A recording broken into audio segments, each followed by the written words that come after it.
I'd like to call to order the meeting, the Committee of the Whole for Monday, October 21st, 2021. First item up are items referred back to committee, Ordinance 0060-2021. We had questions. Who had questions on this? I had raised some questions at the last committee meeting, and I was under the impression that maybe the administration might have some more information. Yes. Yes, please do. So following up on the... Yeah, turn it on. Turn it on. Sorry, a lot of project well enough. Can everybody hear me?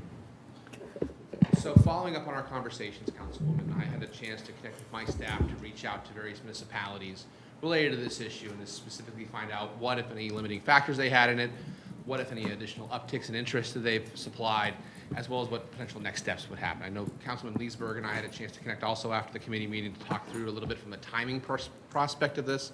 And so I was able to work with my staff to evaluate a couple different local municipalities that are in much more close proximity than my reference point of Newark, Ohio. Mm-hmm.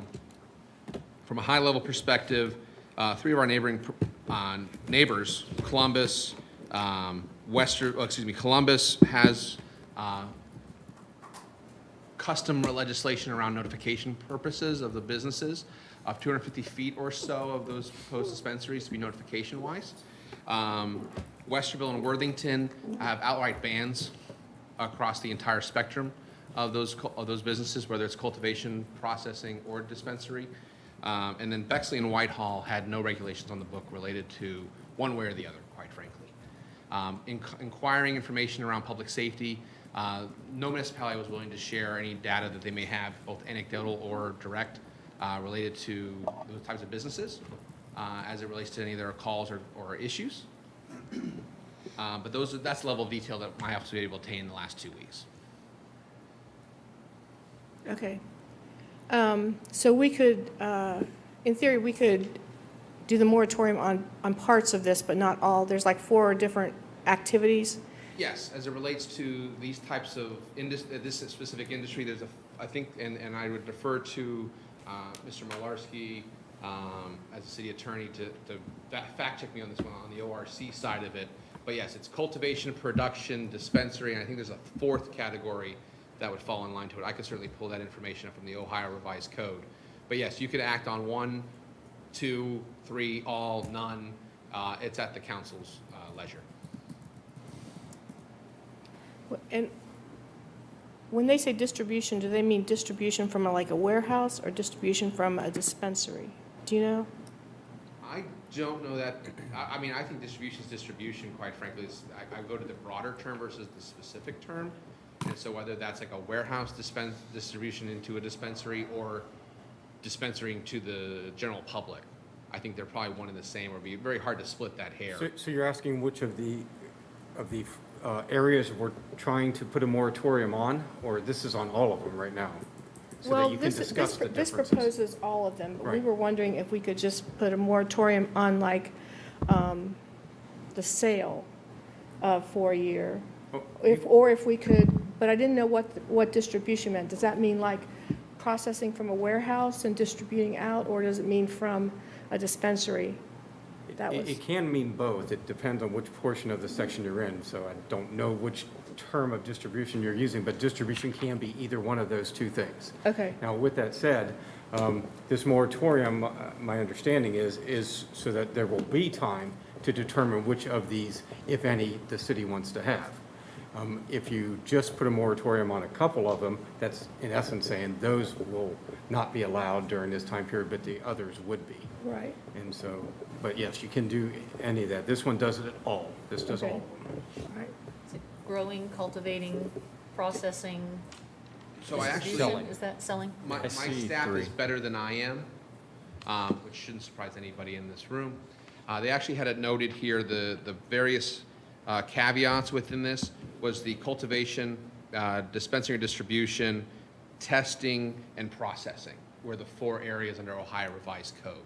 So that the testing fell into the academic side of this equation from a purity standpoint and other elements that the state of Ohio requires prior to distribution of the product. Could you repeat those four again, Absolutely. please? Sorry, thank you. The cultivation of, the processing of, the retail dispensing of, or the testing of medical cannabis or marijuana.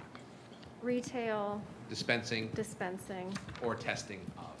That was the distribution part. Yes, the there's retail. no, based on what I'm reading here in the Ohio Revised Code that my staff highlighted for me, there is no distinction between distribution facilities of and Okay. dispensing of.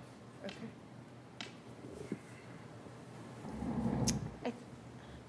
I had a few other questions too, but if you want to. No, that was, go ahead. Okay, I think, I had also asked, I guess specifically because we're looking at another moratorium when we had one, I think, prior in 2018. And the purpose, I think, if I understand correctly, of the 2018 moratorium was to investigate, engage the community in research questions about impact, and we understand that that was not accomplished under the prior administration. So my questions are, what is our process and what's our timeline so that we can understand that this is actually going to be done during this moratorium? So if this moratorium were to pass, what is our process to complete these items? Well, I actually think that the first issue is how long the moratorium is. I mean, right now, we've proposed 1 year based on the recommendation of the city attorney. If you were to decide it should be 6 months or some other time frame, then we would build the process out within that 6-month period. But if you had a year, then the process might look a little bit different. So I think that it largely depends on what size moratorium you wanted to actually approve, so that we can then set a time frame and a timeline for how we would engage the public and gather additional information.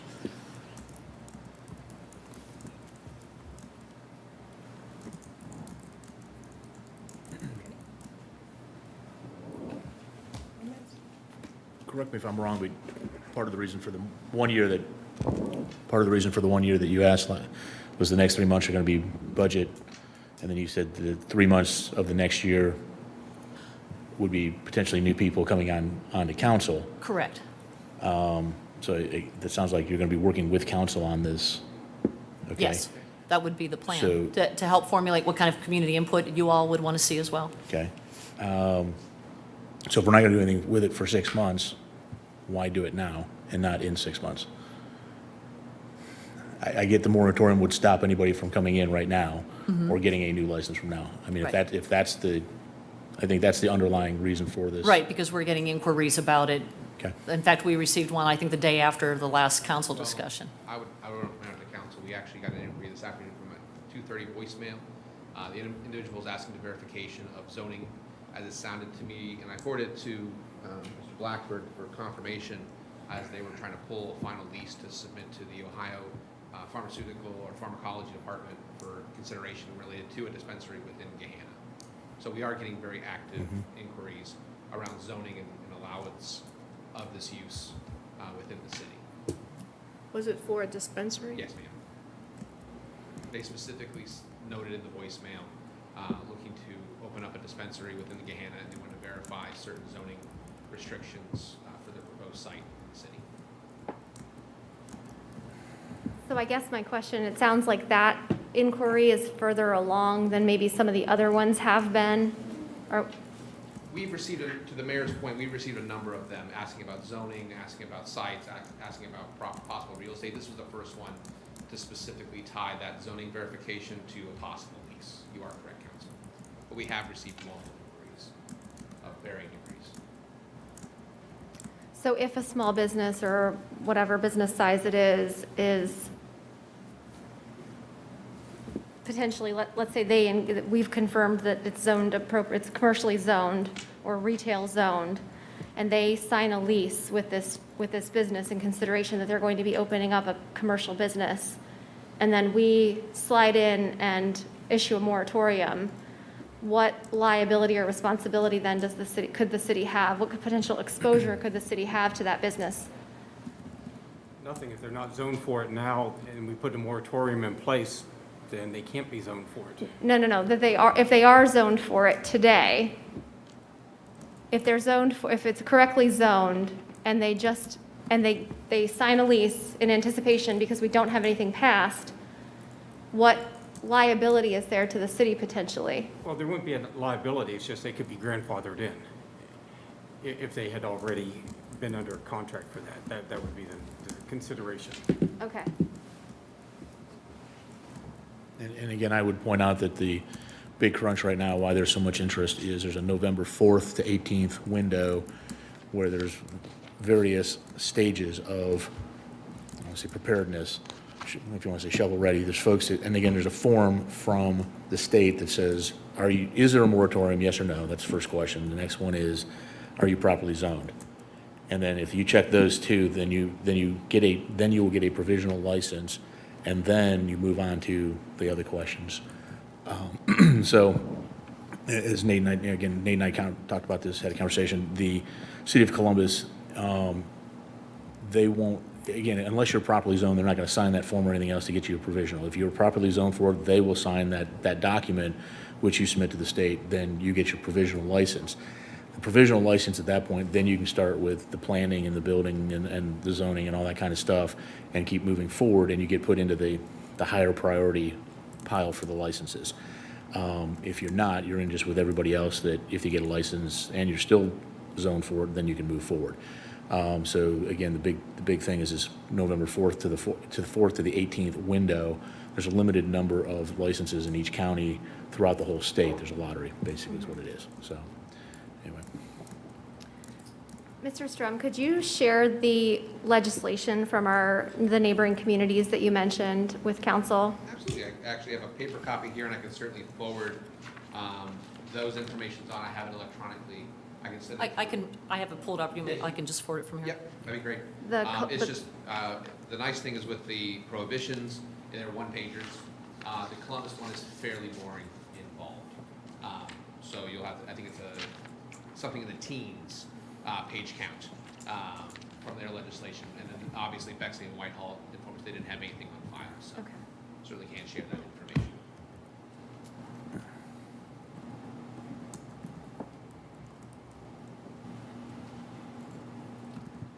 So, is there any interest in like allowing some of these with outside the moratorium, or does everyone want to just blanket moratorium for everything? Mentioning that a couple times, is there a particular one in particular or more?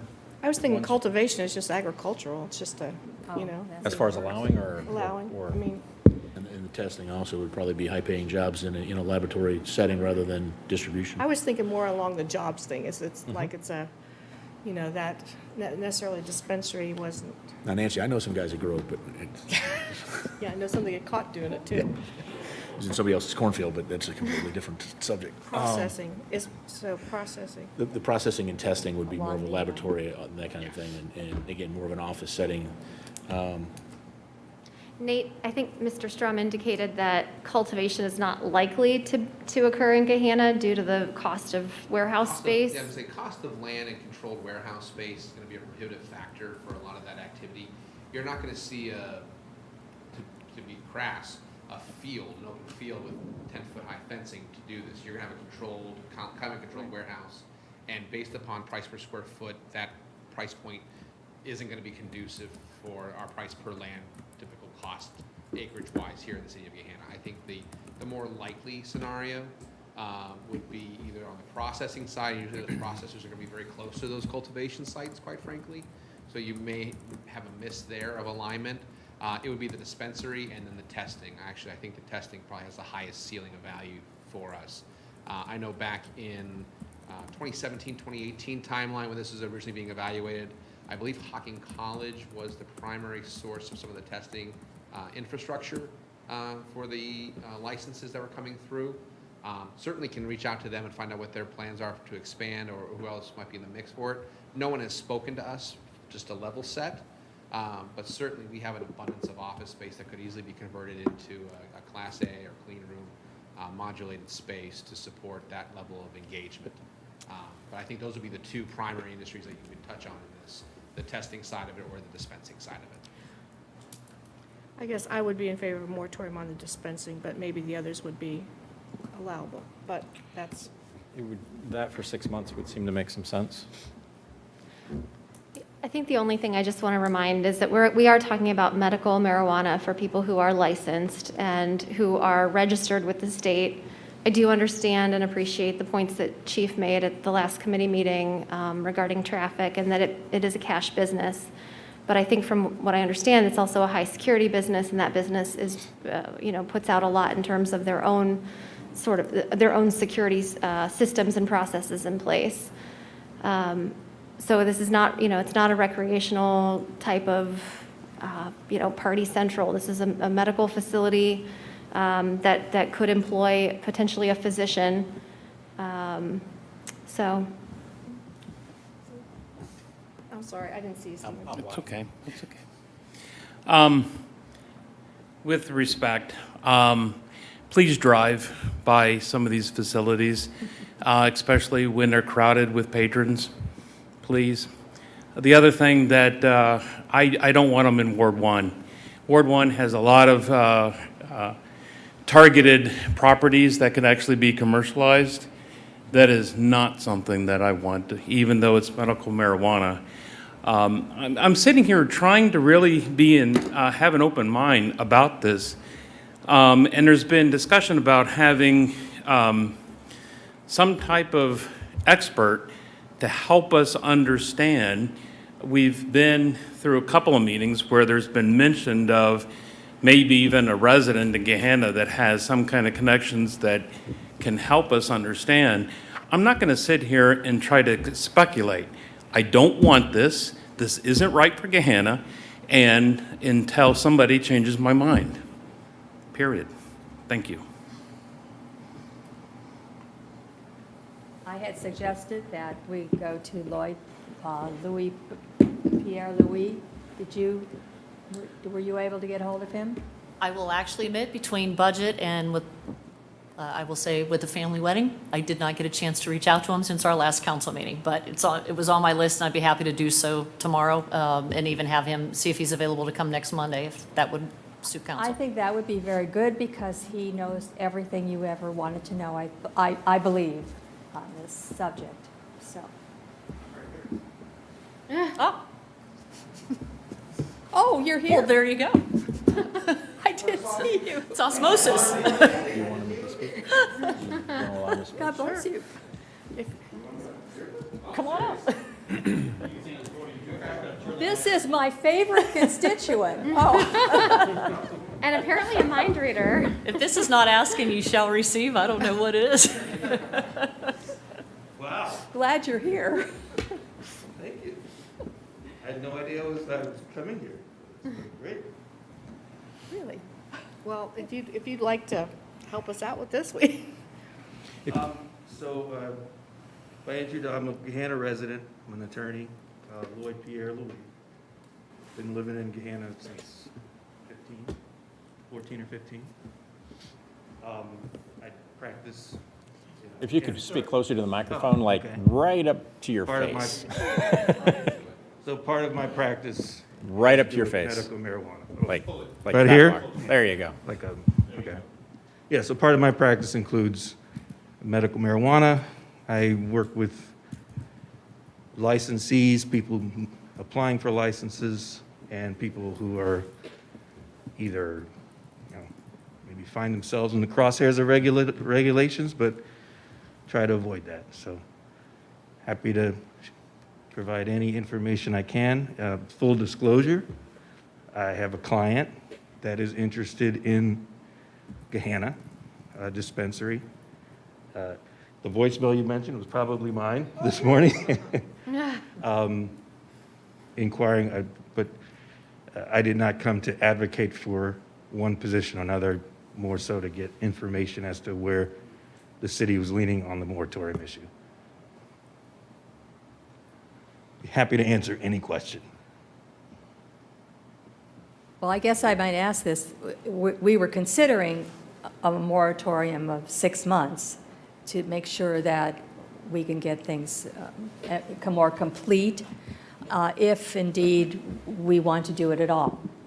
But we were looking at the pros and the cons, I think, for now, several times. Mm-hmm. And obviously you have a client, but as a citizen here, what, would you say that this is something that is we should not be afraid to do because it may cause issues? Or is it something that is watched so much that there would not be any problems? Councilwoman Angelou, thanks for the question. I understand it, and with the caveat that, yes, I do have a client that would be opposed to the moratorium. As a resident, I personally don't have any opposition. I think you can zone it a certain way. I've seen cities around Ohio zone the dispensaries, or sometimes they may only prohibit one of the 4 categories within their limits. They can limit the number of potential licensees within their limits. I've also, I haven't seen the parade of horribles that I think most people may be more concerned about. I certainly am sensitive to what Councilman Renner said earlier, because I think that's, people might feel different ways about it. But the licensees are extremely regulated. Everyone has background checks if you're working within one of these facilities. The dispensaries have extremely highly regulated security requirements, surveillance requirements, 24 hours. They have vaults. There's only a certain number of people that can go in. You've got to have a medical card or a certified certificate from a doctor to physically enter into the dispensary departments. There's video monitoring 24/7 that the Board of Pharmacy can access at any time. Some cities, I know Reynoldsburg just passed an ordinance in June or July of this summer that would allow them to, the police department could essentially have a search anytime. I guess it would require some notice, but so there are some different ways that cities have addressed it when they're sort of in this medium ground. A city outside Dayton, I think it's Riverdale, they have a specific registration requirement outside of the board's normal license application process. So there are some guardrails that are available short of a moratorium. And of course, there's a lot of cities that just outright pass a moratorium. If the city passes this particular ordinance, I think Councilman Leesburg mentioned this, it's essentially going to stop dispensaries because the application deadline is November 18th. So from the 4th through the 18th, applicants have to have those zoning forms already submitted or ready to go. So if they miss that window, the next window would have to be if the Board of Pharmacy opens up for more dispensary applications, or if the Department of Commerce opens up applications for cultivators or processors, which I don't think they will. Testing labs, they can apply on a rolling basis, so those can still be subject to a moratorium, but the big 3, the cultivators, the processors, and the dispensaries, that's subject to the states opening up the application. Could I ask another question? And I was told this information and I wasn't sure if it was correct. The payment to get some of the, is it all in cash? Because I understand that it's all in cash, and does that create an issue that there will have to be a policeman there continually or some kind of placement of people that could make sure that nothing could be stolen, or robbery and that sort of thing? See, that's more than just an issue, I think. Councilwoman Angelo, but you're right. I think most of it is still cash. There's very limited banking options for these businesses. I know there's at least one credit union or financial institution in the state, maybe two, that will bank what they call MRBs, marijuana-related businesses. Very strict regulations on those. But most of the transactions, from my understanding, are still cash. Okay. And I understand it's very expensive. That was another thing that was told to me. It's very expensive.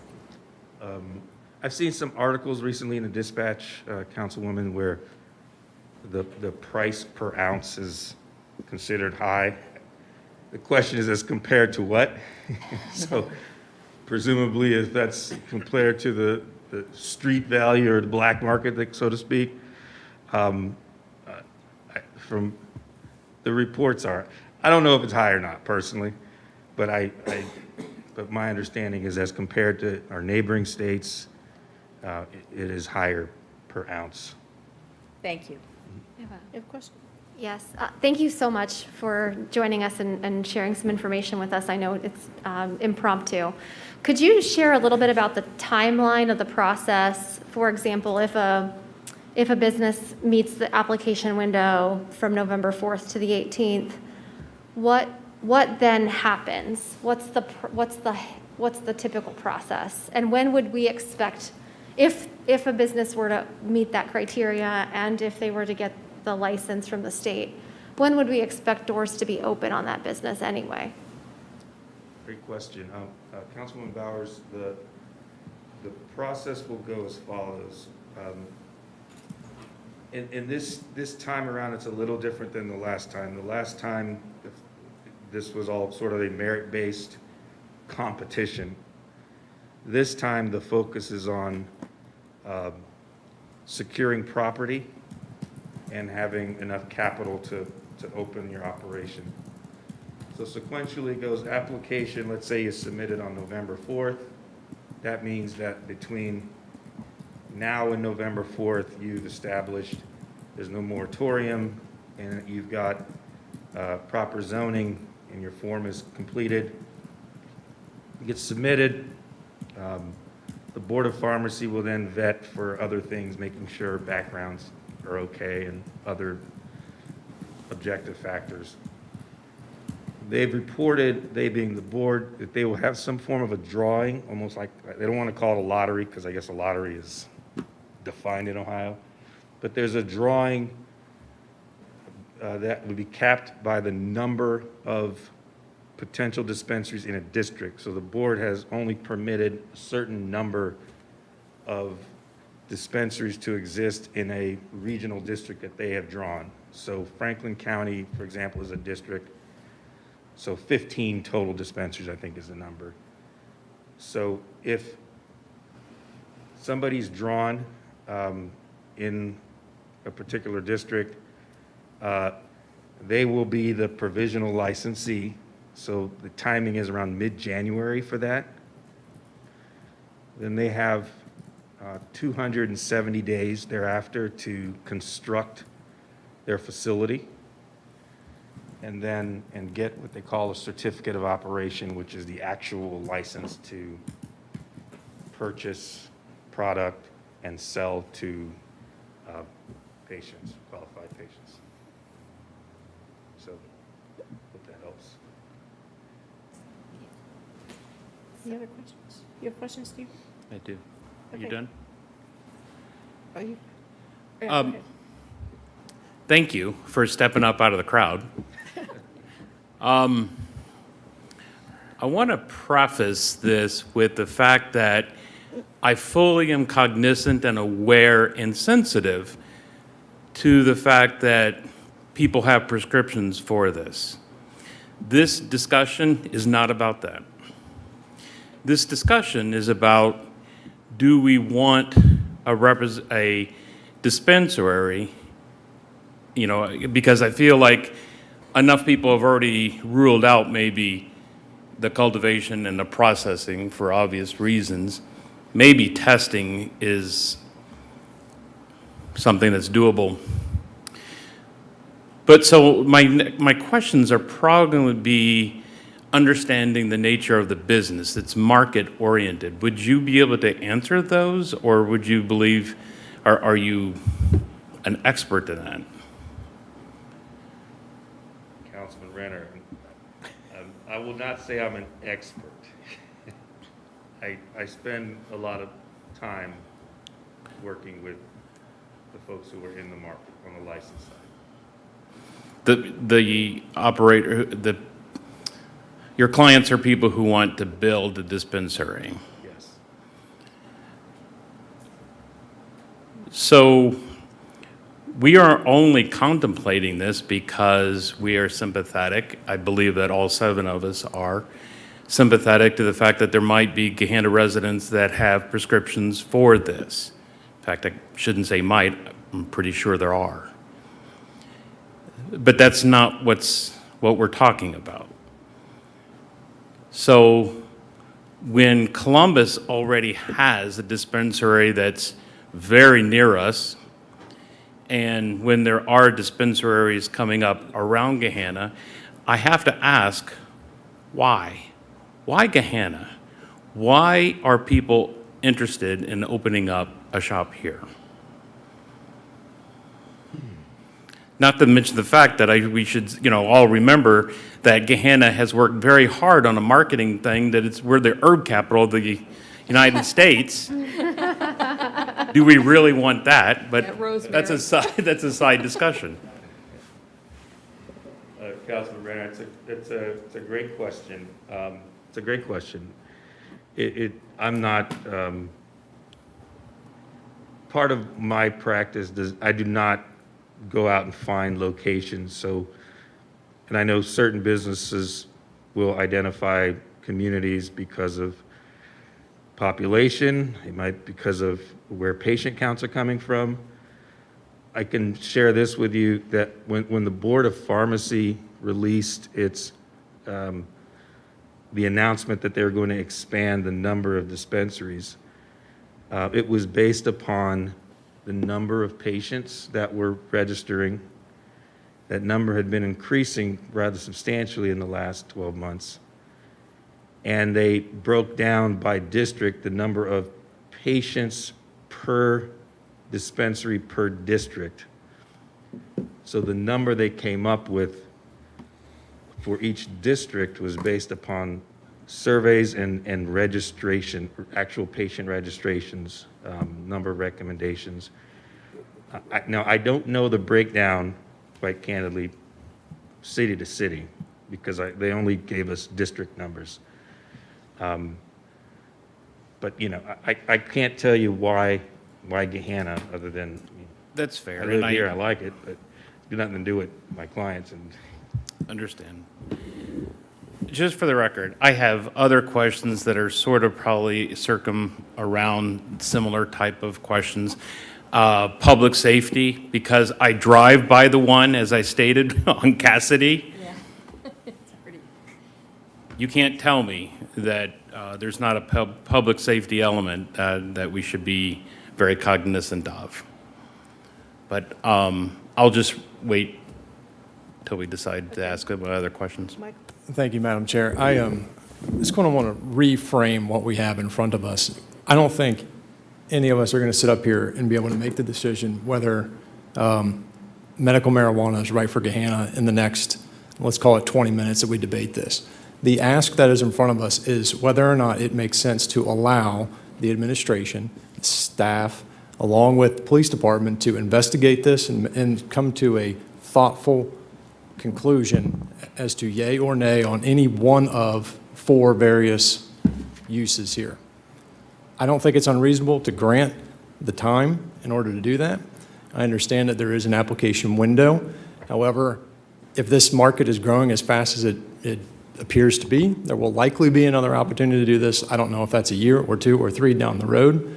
But again, I think we've kind of gotten off course here in trying to evaluate as to whether or not this makes sense for the city. We're not going to do that in 20 minutes. That's the reason for the moratorium. That's my interpretation anyway. And so I think that it would be appropriate to move forward with the request of the administration. Mr. Strom has his hand up. Oh, yeah. Sure. Given that we have a much more of a subject matter expert than I here, I just want to caveat by saying when I've done my research on this particular issue and why this is happening today, there was a number of actions made related to petitions by processors and cultivation facilities looking to expand their operations to meet growing demand. And after, I'm going to use this term, but this was not what was utilized in publication, essentially there was a kick down the can of response rates or lack of response from the state of Ohio. This just kind of popped up, was it mid-September, later September timeframe? That not only were they going to allow these businesses to expand who already have cultivation and processing licenses, but then they were going to open up the dispensary license again. And then you had a runway of 45 to 60 days before round two. I don't think anybody, to their earlier comment, anticipated having another round of these types of businesses opening up so rapidly. And when you read in between the lines of some of the articles that I've pulled, I don't think the state of Ohio was prepared to do what they've done, except that the market demand was so great that it necessitated another round of expansion of these licenses. To Councilman Snetcher's point, I think there probably will be something down the line potentially. It just depends on what the market looks like as it continues to evolve here in Ohio. I know when you look around what's happening in Pennsylvania, Michigan, and other neighboring states as it relates to the industry as a whole, as well as the softening on the federal side of it. I'm not here to judge. I'm just telling you what's happening in the economics of it. This is going to be a continually evolving issue. And I would ask that we allow staff to have a better prepared response to it as it evolves. Having a zoning map from 3 years ago was a great resource, quite frankly, one that I wasn't aware of. But understanding some of those economic fallout trends, especially around public safety, the cash business is a concern. Full disclosure, again, my wife works in anti-money laundering work in this space, and they do actually bank some of these marijuana-related businesses in other marketplaces. So it is an evolving trend line with that, and so she, from a BSA standpoint, has a lot of lift personally on some of these businesses to do the investigations.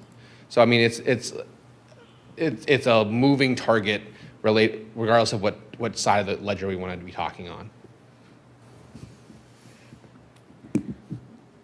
Any other questions? I think just the last thing I want to say is I'm a little uncomfortable with the idea that the timeline will fit the moratorium, and I guess, and I appreciate your response, Mayor, and I'm with very much respect here, but I would like to understand what is the plan for engagement and research, and how long will it take? Because I'd like to craft the moratorium, if one is passed, I'd like to craft it as really narrowly, and then extend it if we need to. That would be sort of my preference on it, and really understand, like, what is that rollout? What's the constituent engagement? What's the research? Why is Verdant Creations have so much more traffic than Ohio Herbal Clinic? I was very interested in, the notice requirements that were brought up by that are in Columbus's statute. So it'd be really great to understand what are the range of those statutory options that we have.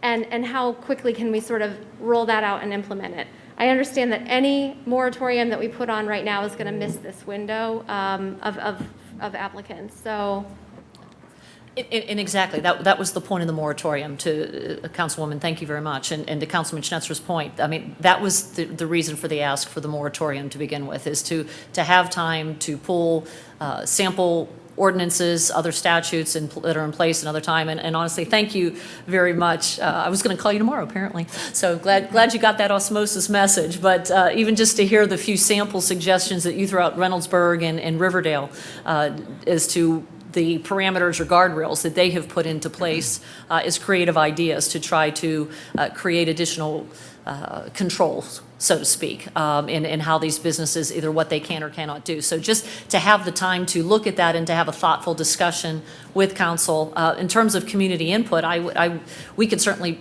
prepare for that and offer a plan as to how we would do that. But I would expect council to have input in that as to how you would like to see that roll out and be involved as well, and what you would like to see for council input too. So that is certainly something that we could work on and put together in conjunction with you as a body. Okay, I guess then my preference would be the longer period, because we could always rescind it earlier. If it's done and we just make a decision, we can always rescind it rather than having to come back if 6 months is not enough time. So that would be my preference. So I guess if there's no other questions, then we'll just have it on the regular agenda for Monday. A 6 month?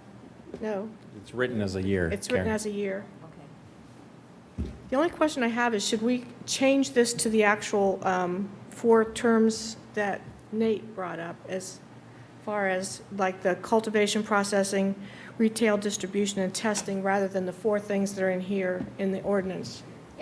I would think that the statute should match ORC, and I guess I would ask our city attorney to potentially review that. And if the will of council is 6 months, and I don't know that it is or isn't, but I guess I'd rather see it amended and written out so that we don't have to do it from the floor ad hoc, which is a little messy.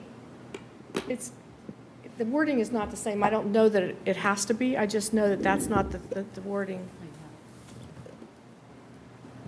I would prefer it match the 4 operations of the Ohio Revised Code. I believe when that was written, and I will look to the clerk of council, I think that was language that was taken from the last time the moratorium Okay, was put sure. into place. So it's perhaps the Ohio Revised Code has been updated since then, but I will look to So our city attorney can we change this for- before it's on the, or do we have to amend it? It would be preferable to me to change it now, before Okay. you vote. All right. Wait, this was introduced, wasn't it? It wasn't Yeah, introduced. had So it first doesn't reading. matter. It had first reading. But if we at least had the, Michael? yeah. Thank you, Madam Chair. If we're, again, I go back to what is in front of us is an ask from the administration for a certain period of time to review and then make a proposal to council. If they've asked for a year, presumably there's a reason for that. I think the mayor has stated why 6 months is probably not a good idea. I think she stated emphatically why 3 months won't work. I don't see a need to change it. Again, if they know their side of the business more so than we do, if they say it's potentially going to take a year or that's the adequate amount of time, then I don't see a reason why not to grant them that liberty. I would agree. Okay. Just as from a language standpoint, and Mr. Malarski can weigh in if this is interpreted incorrectly, but the way the language is written has to do with processes or activities. Activities would be the better word. So I don't know, it doesn't appear that there would need to be any language change to match a dispensary or whatever that title is with something else, because these are activities, not those terminologies. Okay. Effectively, what this is saying is this would, well, not effectively, word for word, what this says is a moratorium on the acceptance of any application or the granting of any business permits or certificates or occupancy for any building structure use. It's expansive in the restriction here, as written. So, Okay. I just don't want the words to trip us up. yeah, So- no, I totally understand. Been down that road a couple of times. All right, so do you think it's okay, Ray, the language as it is? Just off the top of my head, I'm thinking so, but I Okay. don't have any answer for sure tomorrow. Okay, all right. All I remember is a comma. If you don't mind. I'm going to bring that up every time you realize it. It was just one comma. I mean, there are 2 Okay. very good points. Councilman Larry says that this is just for the applications or the processes. Councilwoman Bowers had pointed out that, yeah, it should parrot the statute as closely as possible, but if, so I would have to take a look at it, but both those are good points I would like to consider. I think it's probably okay, but I don't know. I didn't write this one, so. All right.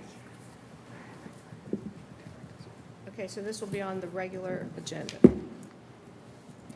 Okay, next, ordinance 0064, 2021.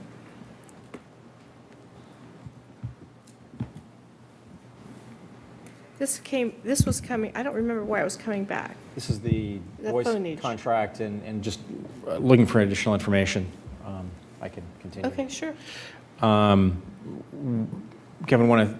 Schultz, want to thank you for the additional information. And within the processes that we have, from a legislative standpoint, having information available, having the ability to review detail and what is available with the determining of decisions and how those things occur is helpful for us as we try to make our decisions. We've discussed that with regard to contracts, with regard to proposals, requests for information, et cetera. And this falls within that line. I did have an opportunity to go through. I didn't look at all four. I looked at three of the proposals, and all of them are within reason, it would seem, and understand some of the decisioning. Now, I don't see what the decision. I haven't had an opportunity to see the decisioning or the measurements of the individuals that were on the committee. But barring that, looking at what was proposed, there is a level of reasonableness there.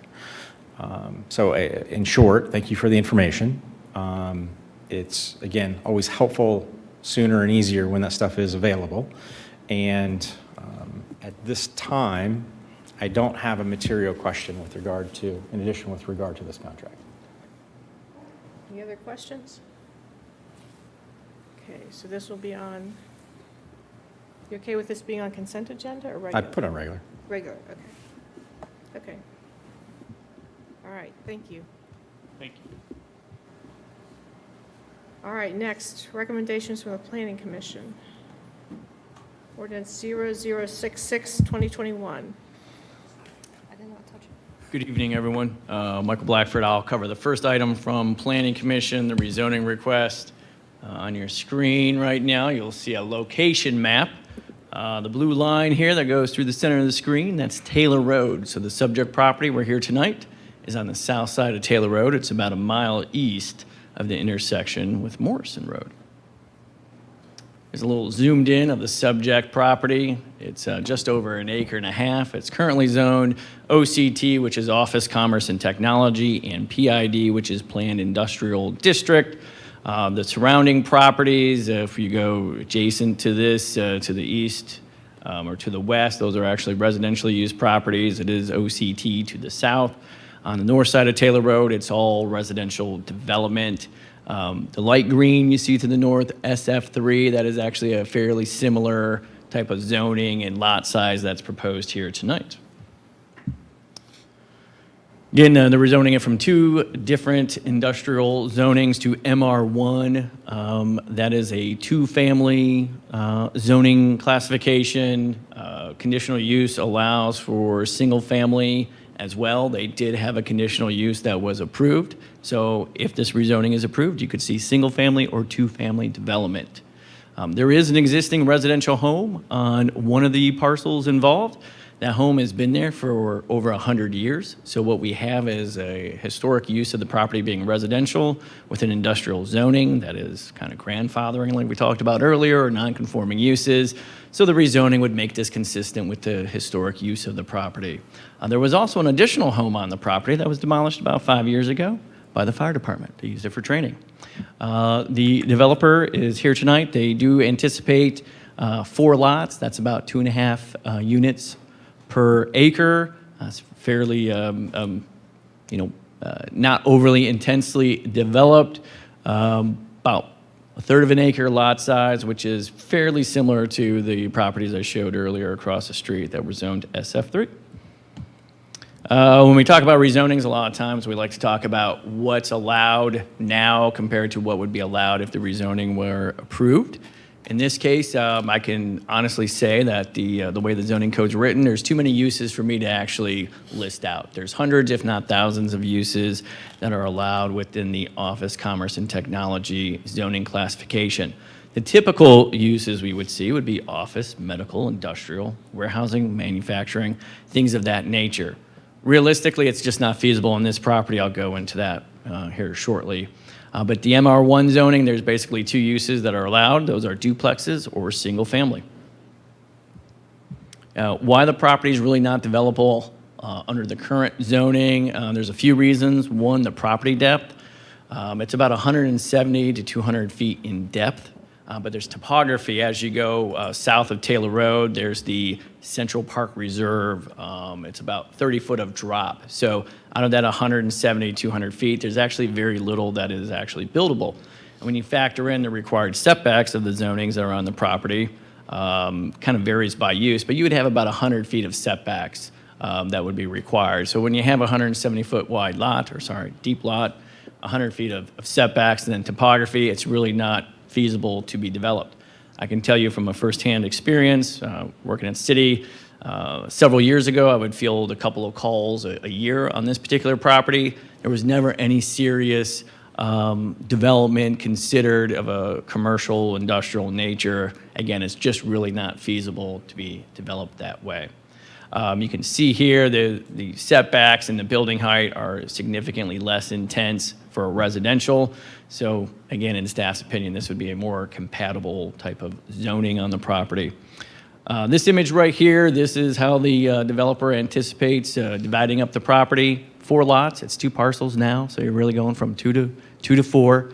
Lot sizes range from about 1/3 of an acre to under 1/2 acre. Those are fairly large lots for Gahanna. The area in blue, this is important. This would be property that they would donate to the city.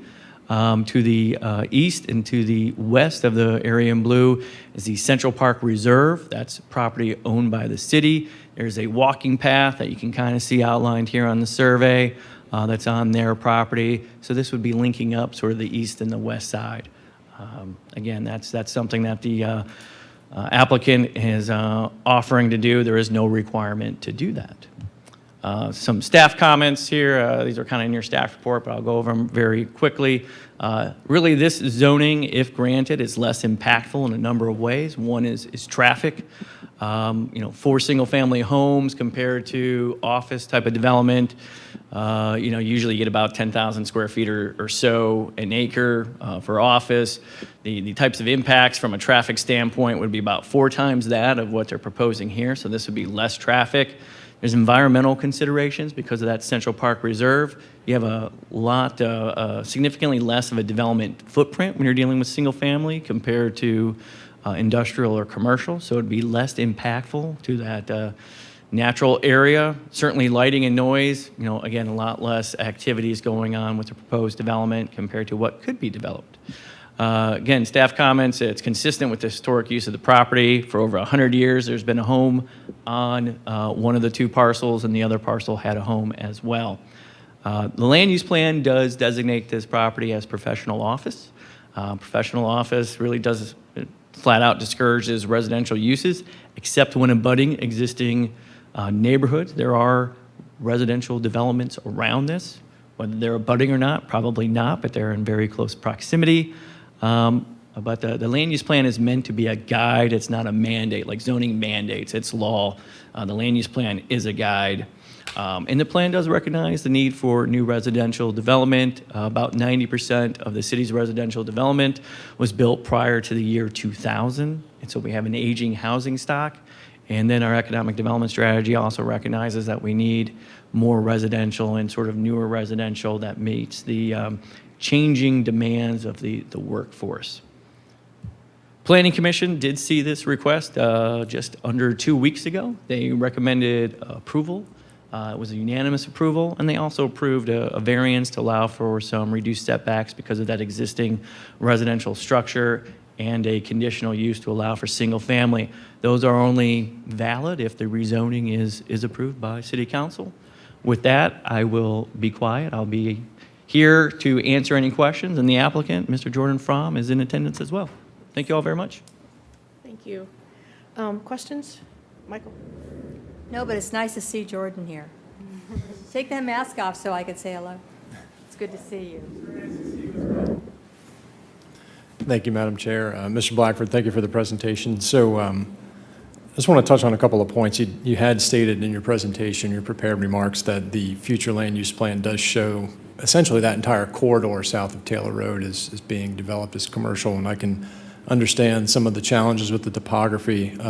However, I'm just wondering, what's the option value of that land, or those two parcels, if there was an assemblage of other parcels? I think if you move to the west a few lots, you are already in existing commercial development, and perhaps through the use of some variances with respect to setbacks and those types of things, is there some commercial viability there? Again, I understand on a standalone basis, it perhaps not, but if multiple parcels were assembled, is there the potential to develop it as commercial? Well, that's a fantastic question. I will do my best to answer. I think Mr. Fromm can answer maybe about developing to the south and the narrowness here, not allowing this to be developed in partnership with the larger part of the parcel to the south because of the impacts there. It's too narrow to have a drive to have commercial vehicles. The property to the west, this zoning map and location map, that parcel was actually annexed into the city, I think it was like 6 months ago or so, and that is residentially used. So there are residential properties to the west. To the east it's very narrow, you can't really see it here, but it's a city-owned piece of property, and then you have residential. So the somewhat in proximity parcels are actually residential. You'd have to go farther to the, I think this is the Bell Equipment property right here. So you'd have to go and you'd have to assemble some other properties, and I think you would have sort of the same challenges, and I'm definitely with you with variances. The setbacks, especially for topography, is very reasonable. But even with that, with the depth of the property actually being a little bit less with the properties to the west and the existing residential uses, and I will say I'm not like a marketing type of expert by any stretch of anyone's imagination, but for the types of phone calls that I receive with development, I think we talked about one of them already with medical marijuana being kind of popular. It's residential. I have not received anything about office in months, if not years. Maybe the odd medical when they've already sort of, acquired a piece of property and that, but not really hunting for property for office and commercial related uses unless it's medical marijuana. So I would say that because of those challenges and with the existing surplus and vacancy rates, that the likelihood of this developing with an office or similar type of use is, slim in the near future. Okay. So a lot of good information, but I guess I'm wondering if I can't maybe just make that a bit more concise. Technically not 100% infeasible, but from a practical perspective, unlikely. Is that a fair assessment of what you said? Yes, sir. All right, thank you. Very concise. Thank you. Are there any, thank you, and thank you, Mr. Fromm, for being here tonight. Are there any tax incentives, or is this located in a CRA? I can verify that. But then each CRA is going to be different, so I can't really, just because it's in a CRA, there's different parameters if it's a pre or a post 1994. So it's very different even if it were, but let's see.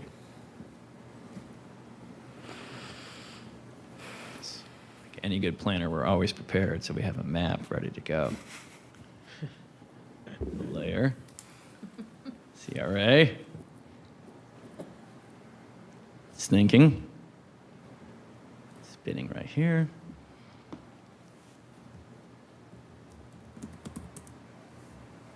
So it's in CRA 3.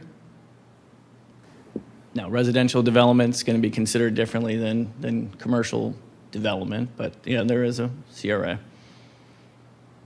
Is the applicant seeking any abatement? May I speak? Is my microphone on? At this time, we're not pursuing any tax incentives or abatements at this time. Thank you. Do you anticipate that you will be? I'd consider that to be highly unlikely given the size and scope of the project. What we're venturing for are either two-family attached or single-family. And there's an existing home on the site, so it would be very unlikely for us or any future builder to pursue that, but that's not considered at this time. Thank you. Thank you. Yeah, am I to understand the existing home is to remain?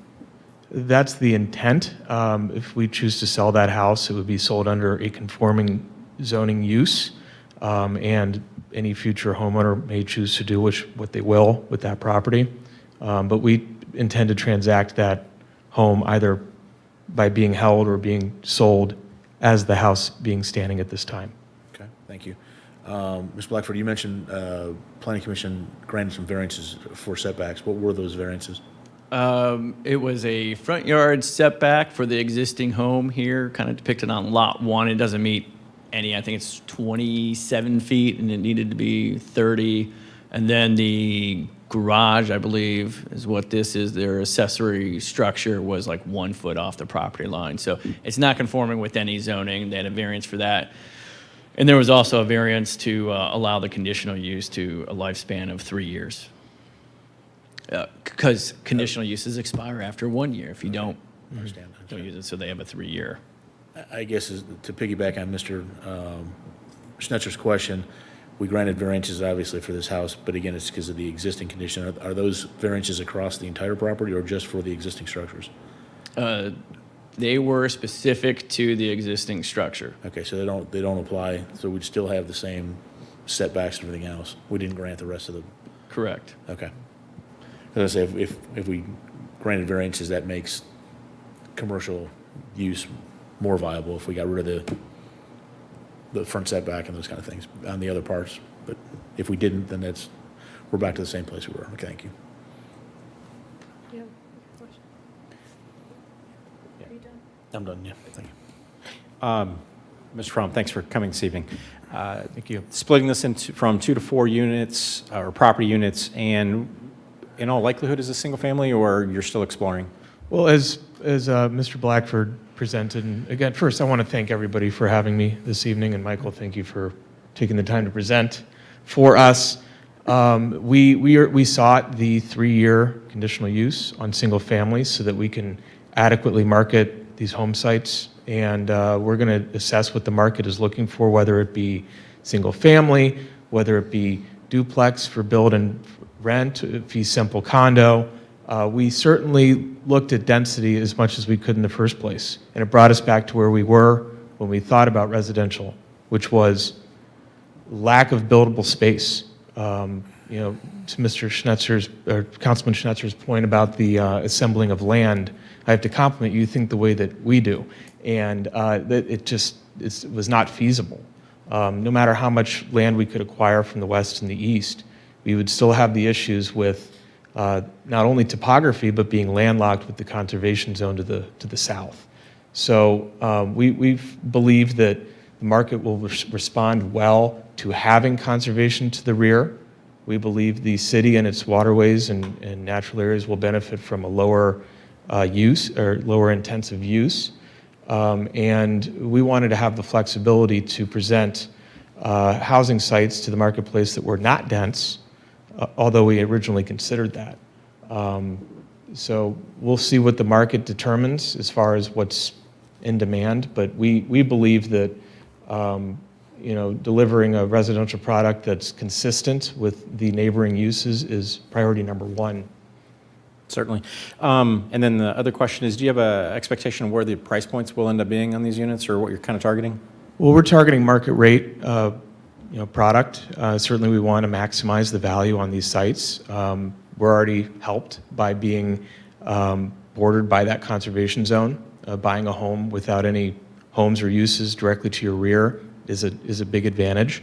And then dedicating that strip of land that's currently on this parcel to the city, furthering that that condition. Currently, that strip contains a walking path that is connected all the way down through Taylor Road to the business area. We really believe this is going to envelope this site as a nice, picturesque residential site on a fairly busy street, but surrounded by other residential uses. Thank you. I had a couple. You said it was like what did you say the density of was? It was about 2.5. Is that Units an for single family or is that for if it's That's if it's two? based on 4 lots on 1.59 acres. So double that if they end up doing duplexes, there would be 8 units instead of 4. So it would go up to 5. Okay, so it'd be more intense if they were 2 units. I mean, Yes, it would go up. Yes, Okay. correct. why was it? When was it changed? It was originally residential, and it was changed. I know can't what tell that- you what originally was, but the use historically has been residential. Okay. But the OCTs are relatively new in zoning world of, 20 years old or whatever it is, zoning classification. But the zoning, I didn't look historically, but the use has always been residential. And when you brought up the CRA, is that a pre or post 1994? I don't know. Apologize. It is a post. It's a post. Okay. Post. All right. That's all the questions Back I to you have. all. Thank you. Thank you. So let me go back. I have to go back. Sorry, Jen. Public hearing notes? Okay. Crystal has that scheduled for next month, I think. Can't get back. Why can't I get back?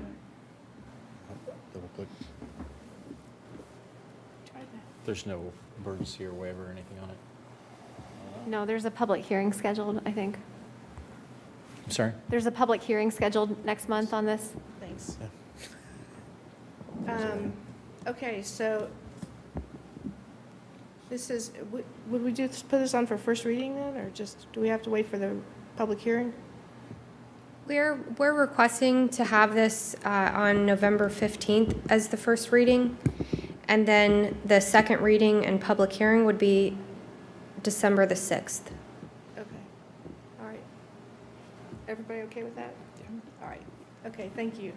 Thank you, Mr. Fromm. Okay, next, ordinance 0067, 2021. I'll be taking that one. Sorry, just one second here. Okay, so the purpose of bringing these proposed code changes forward is to modernize the process for publishing public hearing notices specific to Planning Commission. Similar changes were first proposed back in 2019. Having received no opponents or proponents or any public comments in general, Planning Commission recommended approval by unanimous vote. Then these changes were presented again to Planning Commission on October the 13th, and again were recommended for approval by unanimous vote, having received no public comments. They felt that the changes were appropriate back in 2019, and they're still appropriate today. The current request is to move away from publishing ads for Planning Commission applications in the newspaper. And each section in the Part 11 code that details public notice requirements for Planning Commission applications was pulled. That's why there's so many chapters cited in the title. So it appears from the ordinance title that there's a major overhaul of the 9 chapters, but the changes are minimal to each. So the reasons for the ask. One, our internal processes are limited by functions and deadlines of the newspaper, which by no means is considered a local newspaper anymore. The paper printing has been outsourced to Indiana. The notary services that are required are outsourced to Wisconsin. And then the Rocky Fork Enterprise distribution has changed, so it's now serving a combined New Albany, Gahanna residents. And then it's not really consistently delivered to all residents in either of those cities. The paper has moved their deadlines and they're no longer consistent, which makes it difficult for staff planning.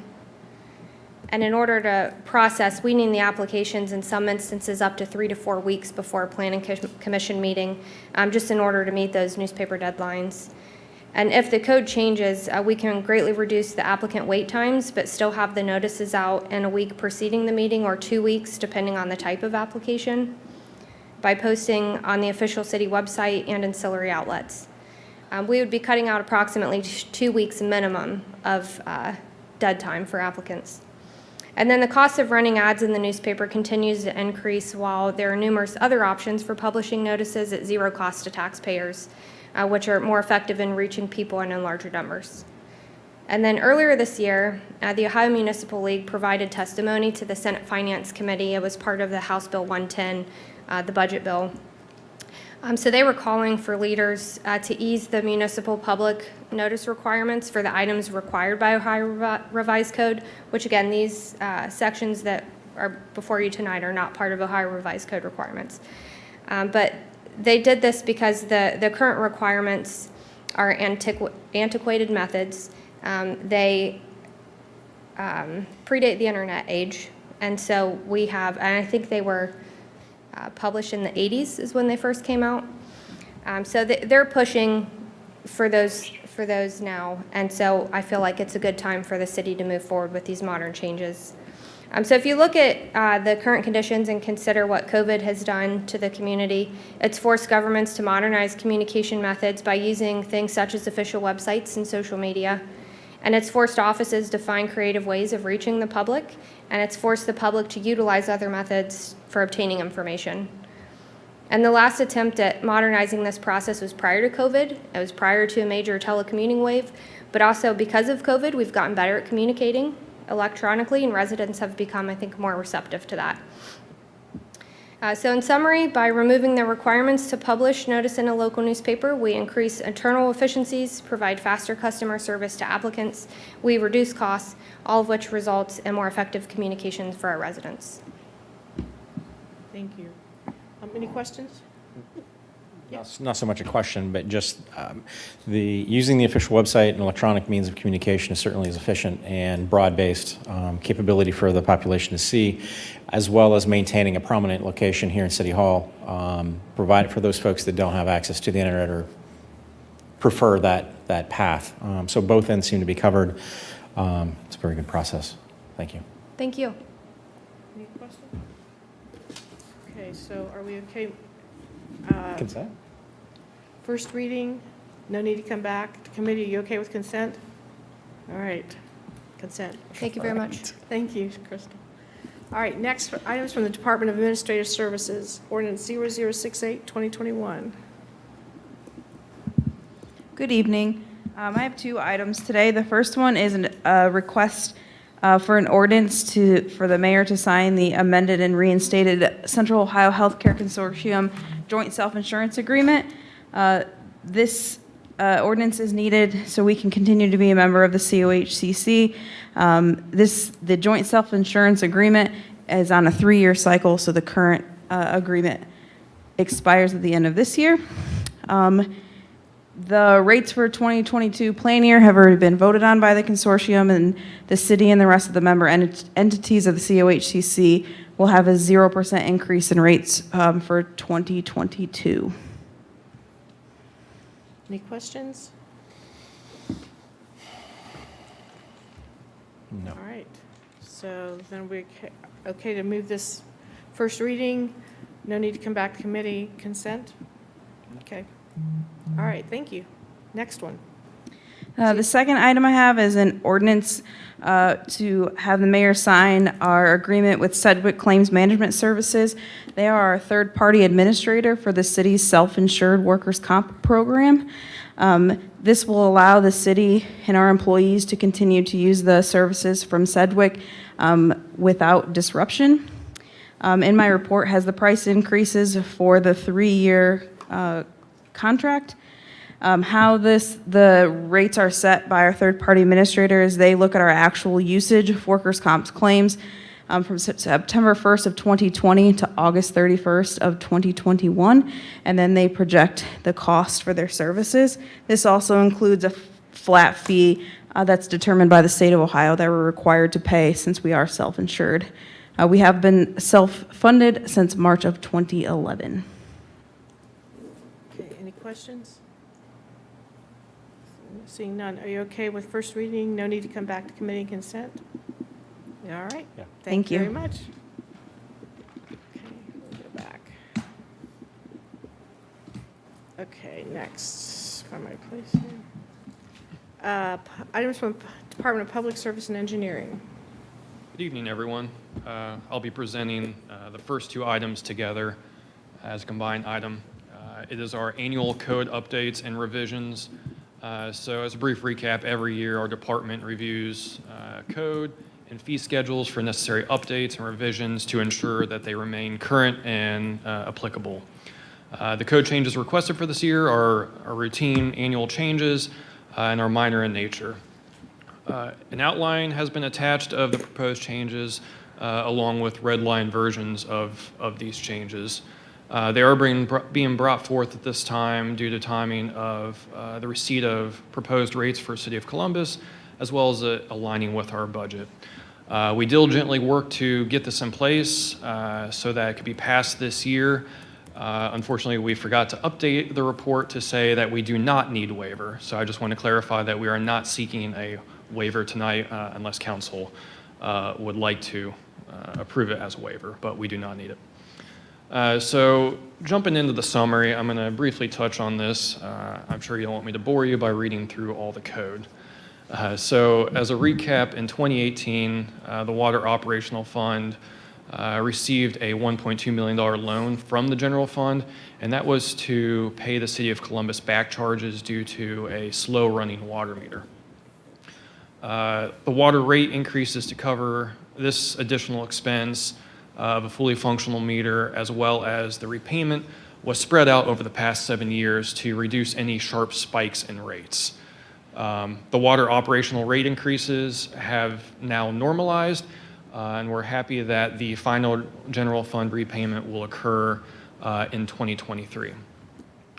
The City of Columbus Department of Public Utilities recently announced that they will be raising sewer rates by 5% and water rates by 4% for all of their customers. That's all city customers, all Columbus customers, all municipalities that receive water and sewer service from Columbus. Everybody's seeing the exact same rate increase across the board. Over the next few years, they project that sewer increases will peak at 7% and water increases will peak at 6%. These rate increases are a result of many factors, but the prominent ones are increased prices of materials and chemicals. A big one is meeting EPA requirements, increase in debt payment for capital projects, and their residuals management program for the residuals that get produced through water treatment process. In the early 2000s, the EPA issued a consent decree to City of Columbus, along with many other communities around the state and the nation. Unlike many of those other communities, Columbus immediately went into action to address the EPA's orders, which allowed them to take gradual debt to make the required improvements. As a result, their rates are increasing gradually, whereas many of these other communities throughout the state and the nation now have significantly higher rates, and many of them are seeing double-digit rate increases right now to account for the capital improvement projects needed and required to meet those consent decrees. So to cover the City of Columbus rate increases, additional projects within our water and sewer systems, operational expenses, we are proposing a 5.4% increase. This increase equates to just about $3.88 per month for the average customer, and that is about 4,000 gallons per month. Even with this proposed rate increase, Gahanna's 2022 rates will be competitive with our neighboring communities and surrounding communities, and we will continue to fall mid-range with those other communities. A brief update on monthly billing. Despite our reduced staffing levels and the pandemic, we were able to implement and transition to monthly billing this year. This has already been a positive impact as we're seeing delinquency rates have decreased to a third of what they were. We've only had 2 delinquency cycles to date. I just checked it today, and it is down to about a sixth of what it was in quarterly billing. So this has been immensely successful for our customers. So just briefly touching on the actual code changes itself. 921.11 is sewer rental rates.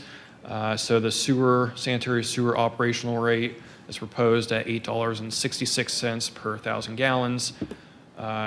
City of Columbus continues to offer their 20% low-income discount pass-through. The sewer sanitary sewer capital improvement rate is proposed at 94 cents per 1,000 gallons. Again, these are increasing to cover our current and future sanitary sewer evaluations, improvement projects, and other projects to improve and maintain reliable service. We did complete some of various updates for monthly billing. And then the final item is the Columbus Consent Decree. This is again in relation to the EPA mandates. And the proposed rate is $331 per month. This is a complete pass-through to the City of Columbus. The city does not keep any of this money at all. In 92717, this is the stormwater code. Language just was updated for monthly billing. Moving into water connection and rates, 92912, the water operational rate is at $8.92 per 1,000 gallons. Again, the City of Columbus continues to offer the 20% low-income discount pass-through on this. And then the water capital improvement rate is at 36 cents per 1,000 gallons. And again, there were various updates for monthly billing. 92915 was updated for the proposed 2022 rates, and again, updates for monthly billing. And then 92917, which is special charges, this was updated to include a door hanger fee and disconnection fee for non-compliant backflow prevention, just as we do for disconnections for unpaid bills. Finally, moving into 94115, this would be the second ordinance that's on for tonight. This is in regards to our refuse collection contract. The proposed rate for 2022 is $22.07 per month. There was, of course, various updates for monthly billing. As a brief recap on our contract with local waste, council approved this a number of weeks ago to switch to local waste. Local waste was $1.84 cheaper than Rumpke's bid, which equates to about $220,000 a year in savings and about $1 million over the life of the contract. In addition, local waste is providing a 95-gallon trash cart for all residents. That'll give a much cleaner look on collection day. Also, all collection items will be collected on the same day, so yard waste, trash, and recycling will be on the same day. But local waste will be collecting half of the city at one time. Having these items collected, half the city at one time, ensures that there'll be a more reliable collection and fewer chances for delays like we saw earlier this year and last year during the heart of the pandemic. We are working with local waste right now on the implementation plan. Right now, we estimate that the carts will be deployed mid-December. We're also working with our marketing and communications team on outreach for our residents. We're looking at a mailer, inserts in the water bills, notification on the water bills, and various social media updates on the changes from switching from Rumpke to local waste. And I am happy to answer any questions. Question, Karen? Yeah, about the cans. Right now, we have the two cans, the one, are we going to be having just one can for everything, or? You still have your current one can, and that's your recycling can. That's a 65-gallon cart, and then you'll receive an additional cart for trash collection. That's the 95-gallon cart. So we don't have to have our own trash cart like we do now? Correct. Local waste will own and maintain those trash carts. So you could repurpose it to be a rain barrel or use it for yard waste or... Gee. And do they do composting? They do not. Okay. Thank you. But we are working on a food composting program for next year. We're waiting to hear in November for a grant opportunity on that from SWECO. Is there an opportunity to get a smaller than 95-gallon container? Yes, they do have the option for smaller ones if you have like medical needs that would, prevent you from being able to actually move this cart. like with the rollout of the recycling cart, they're going to ask that, residents try it out for a time period, just to get comfortable with it. If it's not manageable, local waste is open to supplying a smaller cart. I was just thinking from the standpoint of like, we don't generate near that much, we don't generate enough to fill our recycling bin with trash, let alone a bigger one with trash, so, yes. On those same lines, what's the process with regard to yard waste? As far as yard waste collection, it is the same. It is set out to the street. It is all collected on the same day. So your trash, your yard waste, and recycling will all be on the same day. The major change is, half the city will be collected on Monday, the other half will be collected on Tuesday. Okay. Any other questions? Yeah. And one more. Okay. Oh, sorry. Go ahead, go ahead. And then what about overage? Well, some folks may not fill up 95, some folks may have extra. Is that That's a gotta be great dealt question, with? and that was How one of is the that very dealt with? first things I looked at was making sure that overage was okay. So they can put out as much as they want. So there's not cart contents only currently. Okay. Thank you. Okay, good. How about like when you want to throw away things that like, TVs and that sort of thing? Do you have to call them in to call them on? They do ask that you call. Those services have not changed from Rumpke to local waste. It's the exact same process. It makes it much easier if you give them a call so that they're aware. They can make sure they have a truck there to do it. Sometimes the hauler will have to pass on it and then come back later to grab if it's like a giant mattress or a couch. So that process is staying the same. Thank you.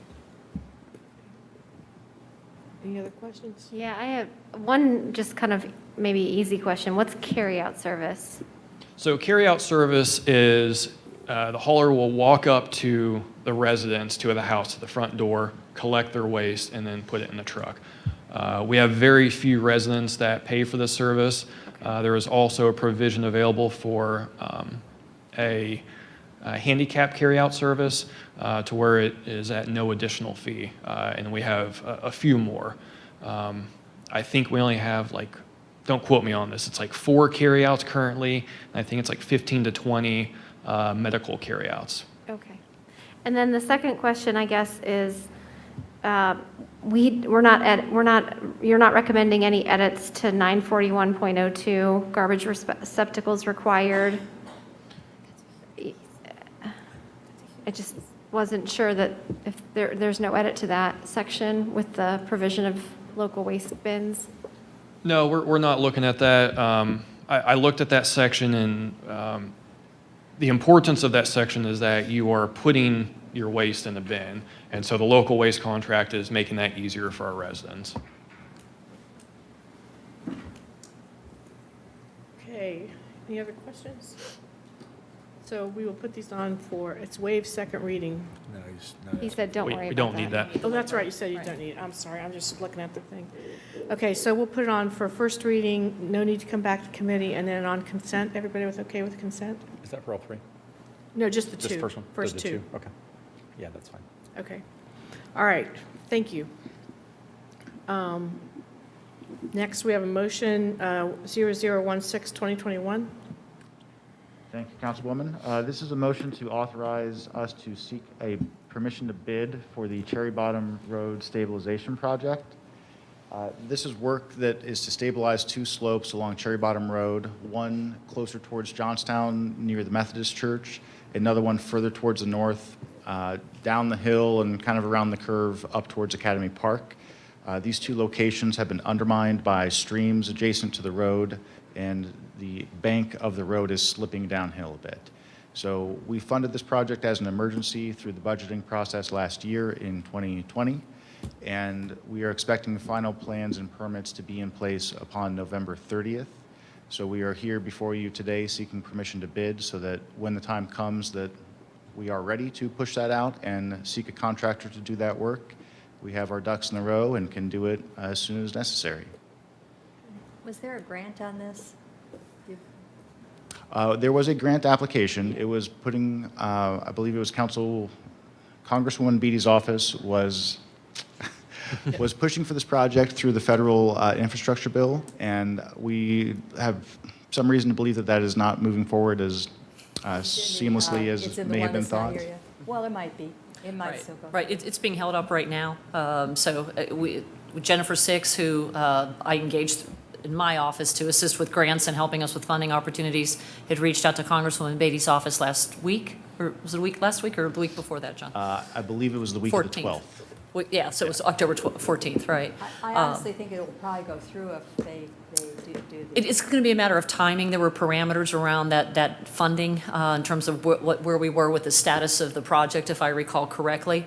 That being said, I know that John and Gen 6 have a conversation on Friday to look at alternate funding sources as well. Congresswoman Beatty's office said that if we are able to find another funding source, that she will advocate for us on that. So we are exploring other opportunities in the event that that first option does not work. Yeah, we did seek design. So there's strings attached to the grant funds. In the whole course of design, we've staged the project to be eligible for those grant funds if they come available. What we want to do is be ready to bid the project if necessary. It is a sensitive matter with timing where if the road does begin to show signs of distress, we'd like to move faster. However, if there's grant possibilities that are pending, we certainly don't want to overlook those as we go forward. Well, we So can all knock on wood, so. Okay. Have they come up with actual plans on how to do that? Have we seen the plans? I don't believe you have seen the plans, but we have a proposal for sheet piling on both locations. In 2010, there was a sheet piling installation on Cherry Bottom immediately adjacent to one of these locations. If you're not familiar with that process, it is a structural steel sheet of metal, in this case roughly 30 feet tall, that will be driven down into the slope. So it will hit bedrock in these locations, and then it has a joint, so the sheets next to each other lock into place and they form a uniform wall of steel. That's what's going to hold the slopes up. It'll support Cherry Bottom Road. It is both one of the most cost-effective methods and one of the quickest to install. We do expect that traffic on Cherry Bottom will be closed during the duration of the install, and this will minimize the time frame where that road is out of commission. It'll be closed totally? We believe so, yes. Okay, Michael?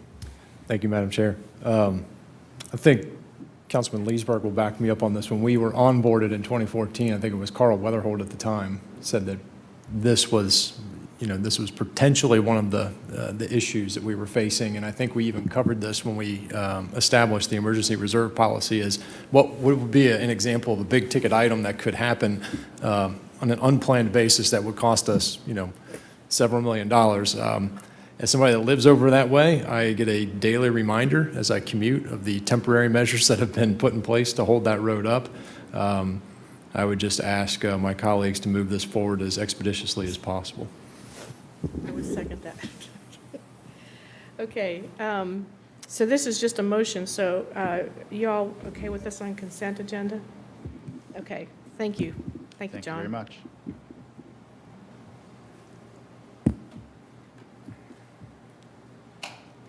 Okay, all right, next. Items from the Department of Finance.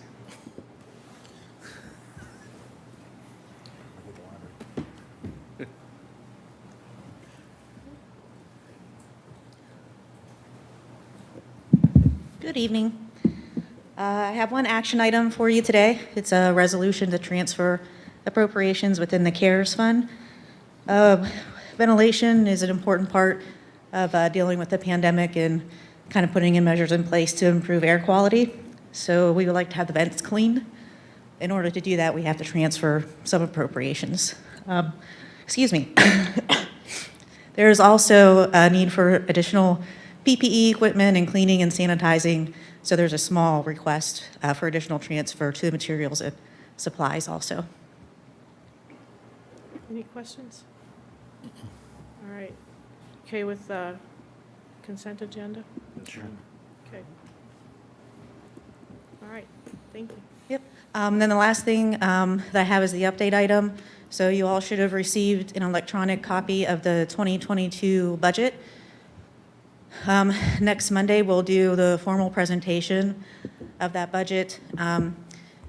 As you're looking through the document, if there's anything that you would like to see discussed, please share it with the finance chair. Same as with last year, any questions we would also like to be accumulated by the finance chair for distribution to the mayor so we could address them. That process seemed to work really well last year. And again, looking forward to a productive budget season with everybody. So if you're looking for ideas of where to start, again, I would probably look to the all fund summary, the general fund overview, transmittal letter. It's a very large document, as always, and there are certain parts that are a little bit more important to getting to understand the numbers behind everything. So if you're looking for some quick areas to look to get an idea, those would probably be where I'd start. Okay. Any questions? Okay, all right. Then I think, so we'll have the discussion, more discussion next week. This is it, correct? Yeah, so in there, there's also the budget calendar. So yes, next week will be the formal presentation. There will be public comment that will be allowed. And then at each committee, we will discuss any questions that have come up. And then we'll work with the finance chair on timing of when we would like to receive those so we could respond the following Monday at the committees. Okay, all right. Well, thank you then. All right, next, this was just Crystal. I don't know if you want to discuss this tonight. She just prepared a list of commission and board members that are in their terms that are expiring, mostly just for our information. Do you want? We'll need to determine our process for backfill. We can do an executive session on Monday and pursue that. Okay, so we have this to look at ahead of time and can, so if there's. Madam Chair? Yes, ma'am. Oh, Oh, go I'm ahead. sorry. I've had a chance to review the statute on the medical marijuana, and if you want it to be a comprehensive moratorium, I would recommend an amendment to, in section 2, where it says the use that would enable the cultivation, processing, distribution, or sale should also be added laboratory testing. Should be in there as well, if you want it to be comprehensive. That is the one portion that was not included. Okay, thank you. And then if I, Crystal, you okay on that? Sorry. Am I okay with changing it? Yeah, with Ray, did you get what Ray said? I did Sorry. get it. Okay, Thank you. And if I could, just before you adjourn, when we had Jim Russell from Pizzuti Solutions here 2 weeks ago, was it 2 weeks ago? We did the facilities assessment 2-3 weeks ago? Time's flying. And he had actually said that he would be dropping off handwritten copies of the facilities assessment. I think it was 2 weeks ago. He did drop those off today, so I have a copy for each of you to review and go through. I know we'll be working, I know we've already have passed some tentative dates with the clerk of council's office, and Councilwoman will be working with you then to coordinate workshops, I think prior to committee meetings perhaps, or whatever you and Council President Lyric think is most suitable for that. But I do have these to distribute to you before you leave this evening. Okay, thank you. Thank you. All right, anything else? Okay, then we were adjourned.